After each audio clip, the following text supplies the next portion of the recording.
नमस्ते जी। वैदिक राष्ट्र में आपका स्वागत है।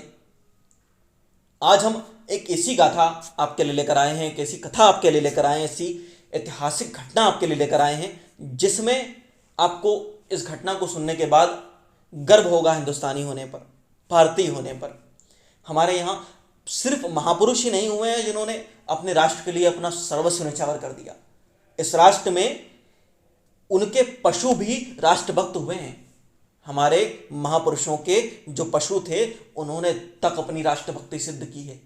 रणभूमियों में, जीवन में, हर मोर्चे पर यह साबित किया है कि हमारे महापुरुष, हमारे जो ऐतिहासिक महापुरुष हैं, उनका जो प्रेम था, उनका जो क्षमताएं थी, उसके बलबूते पर उन्होंने अपने पशुओं को तक अपना बना लिया था।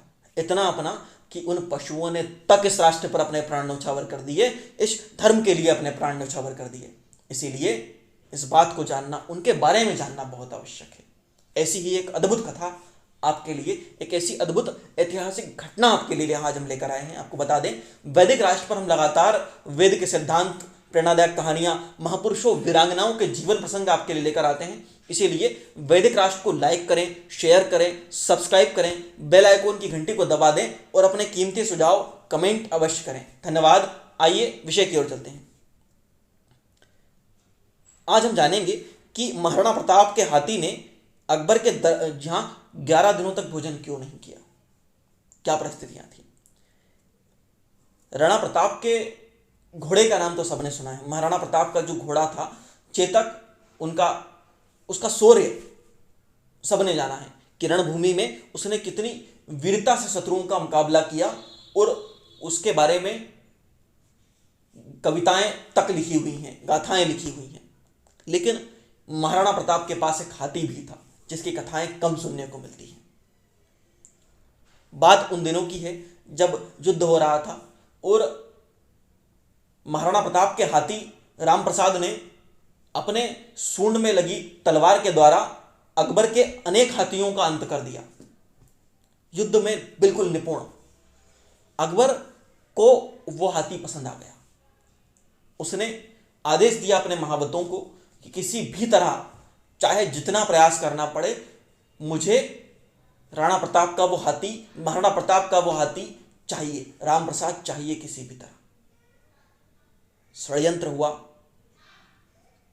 11 से 12 महावत लगातार आसपास अपने हाथियों के साथ राम प्रसाद को घेरा गया।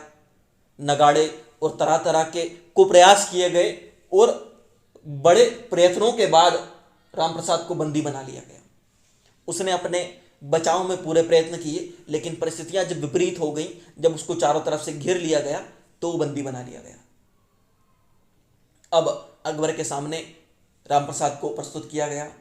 अकबर बड़ा प्रसन्न हुआ कि चलो, मैंने कुछ तो हासिल किया। मैंने राणा प्रताप के सबसे प्रिय हाथी को हासिल कर लिया। महाराणा प्रताप का यह हाथी सबसे प्रसिद्ध है युद्ध में। इसने मेरे कितने ही हाथियों को मारा है, इसीलिए इसका मैं अब युद्ध में उपयोग करूंगा। और उसका नाम बदल दिया, पीर प्रसाद उसका नाम रख दिया। उसके लिए अच्छे से अच्छे भोजन पानी की व्यवस्था की आदेश जारी कर दिए। इधर रामप्रसाद को परिस्थितियां समझ में आ गई थी कि वो शत्रु की कैद में है और अब शत्रु उसे अपना बनाना चाहता है। लेकिन इतना आसान नहीं होता ना। हमारे यहां सिर्फ महापुरुष ही नहीं हुए हैं, उनके पशु भी बड़े राष्ट्रभक्त हुए हैं। इसीलिए महाराणा प्रताप का जो प्रेम था उसका सम्मान करते हुए, उसके अंदर महाराणा प्रताप के प्रेम से इतनी राष्ट्रभक्ति जग गई थी कि उस पशु ने भी निश्चित कर लिया और भोजन और पानी का त्याग कर दिया। अकबर तक ये बात पहुंची तो अकबर बड़ा चिंतित हुआ। उसको बड़ा आश्चर्य हुआ, ऐसा कैसे संभव है?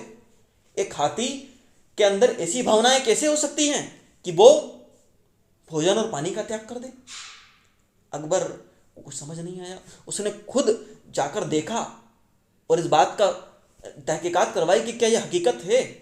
उसके लोगों ने कहा कि हाँ शहंशाह, उस हाथी ने, पीर प्रसाद ने खाना पीना त्याग दिया है। अकबर ने कहा कि उसको प्रयास करो खिलाने का, लेकिन तमाम कोशिशों के बावजूद राम प्रसाद ने कुछ नहीं खाया।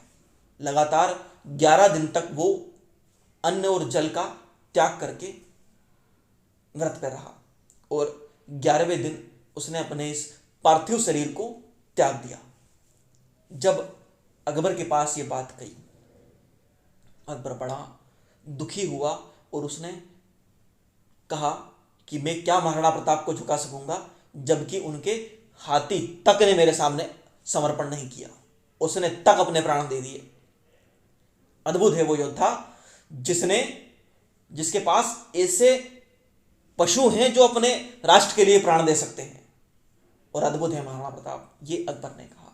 और वास्तव में ऐसे भी पशु हुए हैं इस राष्ट्र में जिन्होंने इस राष्ट्र के लिए अपने प्राण दे दिए। ऐसे पशुओं की कथाएं, ऐतिहासिक कथाएं ये हमारे लिए प्रेरणा का स्रोत है। प्रेम के द्वारा किस प्रकार जीता जाता है चीजों को, कि वो आपके लिए प्राण तक दे दें। इसी के साथ वैदिक राष्ट्र पर लगातार हम प्रेरणादायक कहानियां, महापुरुषों, वीरांगनाओं की कथाएं, वैदिक भजन, पंचतंत्र की नीतिगत कथाएं आपके लिए लेकर आते हैं। इसीलिए वैदिक राष्ट्र को लाइक करें, शेयर करें, सब्सक्राइब करें, बेल आइकॉन की घंटी को दबा दें और अपने कीमती सुझाव कमेंट करें। धन्यवाद।